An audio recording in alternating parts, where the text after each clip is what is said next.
In college, making cocktails is hardly about impressing dinner guests and schmoozing the neighbors. No, college cocktails are made with purpose. So here are the 4 best recipes that every college student should know, because surely these recipes will help you pin down that degree. If you can master the Manhattan, you'll be among the best bartenders on campus. 2 ounces bourbon, 1 ounce sweet vermouth, 2 dashes bitters, 1 maraschino for garnish if funds allow. This is a simple add and stir recipe, so don't worry about layering or shaking. A hole-in-one is a classic for get-togethers among college sports players and fans, and a little classier than your average can of beer. 1.5 ounces of Scotch whiskey, 1 tablespoon honey, 3 ounces unsweetened tea, and 1 lemon wedge for a peel. To make, stir together liquids and balance a lemon wedge on the edge of the glass. Does the word Jaeger bomb make you cringe? Ugh.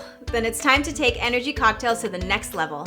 1 ounce sour raspberry pucker, 1.5 ounces vodka, 2 ounces of pineapple juice, squeeze of lemon, half can of Red Bull, half can of Mountain Dew. Stir everything but the Red Bull and Mountain Dew. Pour both of those over the mixed drink. This one will take a few extra ingredients compared to the other drinks. 3/4 cup tomato juice, 1 ounce of vodka, squeeze of lemon juice, teaspoon of horseradish, half teaspoon Worcestershire sauce, a handful of ice, and a stalk of celery for stirring. Enjoy!